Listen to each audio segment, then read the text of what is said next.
मित्रों, पिछले दिनों एक बहुत ही एक परिवार के द्वारा साहसिक निर्णय लिया गया। भोपाल में एक ऑटो ड्राइवर गणेश जी का निधन हो गया था। उनके परिवार ने निर्णय लिया कि गणेश जी की किडनियां, दिल, कार्निया, ये सब उन्होंने अंगदान किया। ये बड़ा भावनात्मक निर्णय है, संवेदनशील निर्णय है और इसको ऐसे निर्णय को लेने के लिए परिवार को हिम्मत की आवश्यकता भी पड़ती है और इसलिए ऐसे परिवार का भी हम अभिनंदन करते हैं जो इस प्रकार अंगदान को प्रमोट करते हैं। और माननीय मुख्यमंत्री जी ने निर्णय भी लिया है कि जो शरीर से अंगदान परिवार के निर्णय पर दिया जाएगा उसके अंतिम संस्कार गार्ड ऑफ ऑनर से उसको सम्मानित किया जाएगा। अंगदान एक बहुत बड़ा दान है ये और इसको प्रमोट भी करना चाहिए। हमें लोगों के बीच में जाकर इसकी चर्चा भी करना चाहिए और इसीलिए राज्य सरकार ने निर्णय लिया कि जो भी परिवार अपने मृतक परिजन के शरीर का अंगदान करेगा, अंगों को दान करेगा, उसकी अंतिम यात्रा को गार्ड ऑफ ऑनर दिया जाएगा। ये बड़ा अच्छा संवेदनशील और बहुत अच्छा मुद्दा है। भगवान बिरसा मुंडा की 150वीं जयंती वर्ष का समापन 15 नवंबर को होने जा रहा है और इसको हम पंचायत से लेकर राजधानी तक मनाने का निर्णय हम लोगों ने लिया है, क्योंकि भगवान का दर्जा मिलना है बहुत बड़ी बात है। और बिरसा मुंडा ने अपने जीवन के अंदर जिस तरीके से उनका जीवन जिया, शेर की तरह आदिवासी समाज में और अंग्रेजों से जो संघर्ष किया है वो काबिले तारीफ है। दुर्भाग्य से इतिहास के पन्नों में जो सम्मान बिरसा मुंडा को मिलना चाहिए था वो नहीं मिला और इसीलिए हमारी सरकार ने, माननीय प्रधानमंत्री जी ने, माननीय मुख्यमंत्री जी ने अब इसको शिक्षण संस्थाओं में भी इसकी गतिविधियां चलेगी और साथ ही इसको कहीं ना कहीं बच्चों के कोर्स में भी लागू किया जाए, ऐसा हम विचार कर रहे हैं।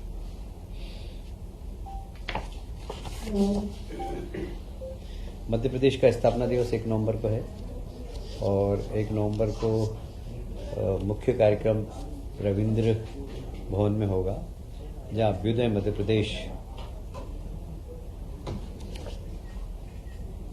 का कार्यक्रम होगा और इसको मोतीलाल नेहरू स्टेडियम में भी राज्य उत्सव के रूप में मनाया जाएगा। रविंद्र भवन और मोतीलाल नेहरू स्टेडियम में अलग अलग कार्यक्रम होंगे। रविंद्र भवन में विजन डॉक्यूमेंट्स का विमोचन होगा और निवेश संबंधी उपलब्धियां जो 2 वर्षों में हमने प्राप्त की और उसकी जानकारी से अवगत कराएंगे।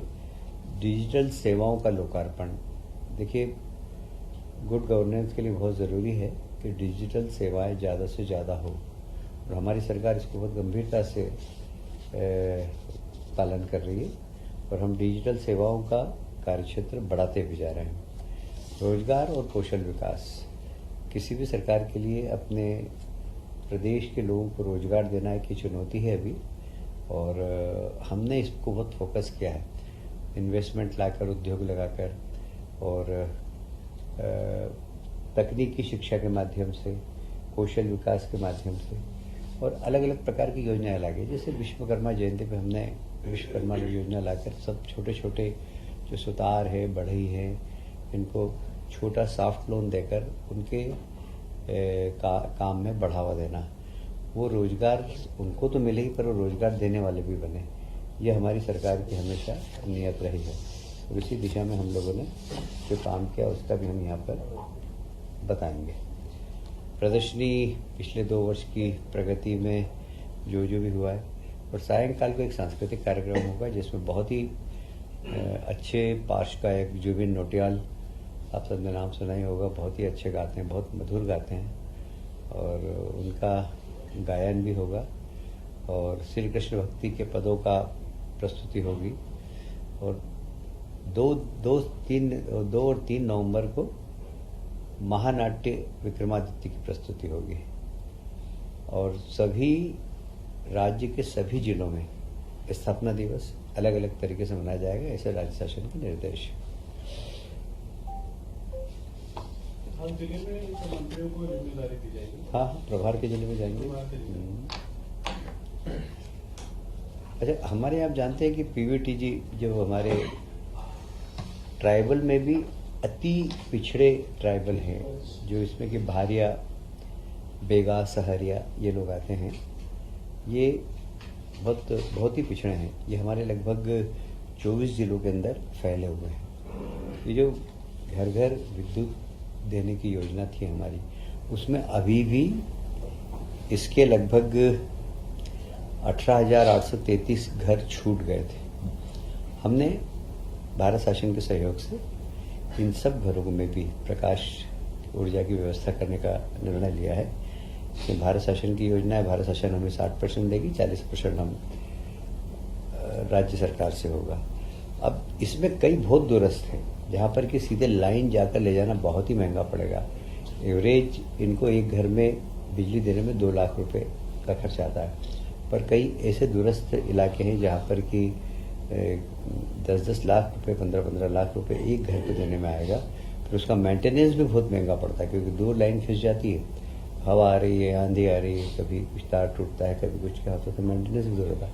इसलिए उन घरों में हम सोलर बैटरी सिस्टम लागू करेंगे और सोलर बैटरी सिस्टम ऐसे हमने आइडेंटिफाई किए हैं। कुल 211 ऐसे दूरस्थ मकान हैं जो कि जहाँ पर कि एक ग्रिड से हम बिजली नहीं पहुँचा सकते, वहाँ हम सोलर लाइट लगाएंगे। इस प्रकार कुल 18,338 घरों के अंदर ये लाइट लगेगी। इसमें जैसा कि मैंने बताया आपको कि इसमें 60% भारत सरकार का है और 40% राज्य सरकार का है।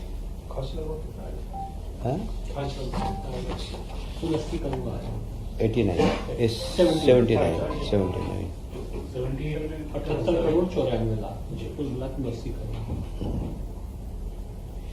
उच्च न्यायालय मध्य प्रदेश जबलपुर ने बसवाहा जिला छतरपुर में व्यवहार न्यायाधीश स्तर के न्यायालय का अमले सहित प्रस्ताव अनुमोदित किया है।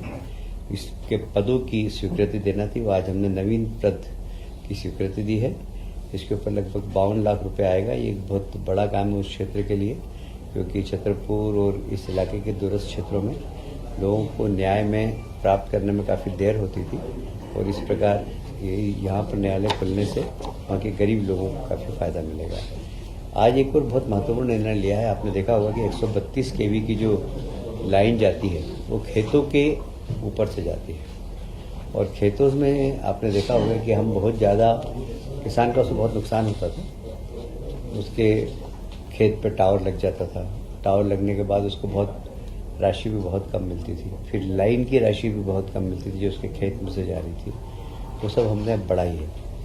लगभग 132 केवी की जो टावर लगेगा, पहले हम लोग कोई उसको कागज कहाँ है, पहले हम देते थे शायद 30%, अपन देते थे 85%। 85%। पहले हम 85% देते थे कलेक्टर गाइडलाइन, अब हम उसको बढ़ाकर 200% दे रहे हैं। और उसके अलावा भी जैसे टावर, ये समझ लीजिए टावर लग रहा है, टावर के आसपास भी हम 1-1 मीटर की जमीन का मुआवजा उसको देंगे। ये जमीन किसान के नाम पे ही रहेगी, वो वहाँ पर उसका अधिकार उस जमीन पर रहेगा। ऐसे ही जब लाइन जाएगी, लाइन का भी हम क्षतिपूर्ति उस वक्त हम देते थे 15%, अब हमने उसको लगभग 30% कर दी है। और उसमें भी हमने लाइन जैसे यहाँ से जा रही है तो इसके दोनों साइड उसका एरिया और बढ़ाएंगे जिससे किसान को लाभ मिले और ये लगभग 30% देंगे हम उसको कलेक्टर गाइडलाइन का। तो इस प्रकार ही किसानों को काफ़ी बड़ी राहत देने का हमने काम किया है। इसमें कॉरिडोर में 132 केवी, 220 केवी और 400 केवी की लाइन जो होती है, उसमें हमने तय किया कि जो 132 में 28 मीटर देंगे उसको लाइन का, 220 में 35 मीटर देंगे और 400 के में 52 मीटर का उसको मुआवजा मिलेगा। फिर मैं उसको दोहरा रहा हूँ कि वो किसान के नाम ही रहेगी और किसान उस पर खेती कर सकेगा, पर मुआवजा उसको मिल जाएगा, वन टाइम मुआवजा है। ये भी एक अच्छा निर्णय हुआ है, जो सेवानिवृत्त होने के बाद कई बार कर्मचारी अधिकारी मकान नहीं छोड़ते हैं, तो जैसे नियम के अनुसार 6 महीने तक तो रह सकते हैं, पर 6 महीने बाद यदि वो फिर 3 माह का और बढ़ाना चाहे तो सामान्य किराया और दे सकेंगे, और उसके अगले 3 माह में उसका 10 गुना किराया देना पड़ेगा, और इसके बाद फिर पेनल्टी देना पड़ेगी। वो पेनल्टी 10 टाइम्स होगी, 30 टाइम्स होगी जो किराया है उसका। जैसे 3,000 किराया है तो फिर वो 90,000 पहुँच जाएगा, 30 टाइम्स उसको पेनल्टी देना पड़ेगा। क्या होता है कि लोग मकान छोड़ते नहीं, इसके कारण कर्मचारी यहाँ आ जाते हैं, वो हॉस्टल में रहते हैं या कहीं धर्मशाला उसमें रहते हैं, गेस्ट हाउस में, तो इसलिए बहुत ज़रूरी है कि संख्या इसकी क्या कितनी है? जो भी होगा संख्या तो निर्धारित है नहीं, ये तो चलने वाली प्रक्रिया है। आज दीपक जी जबलपुर से यहाँ आ गए, कल जाके अपने वो मकान मिल में। जाए। ये नहीं लिया उन्होंने। यही है, सारे बहुत अच्छा मिलता है।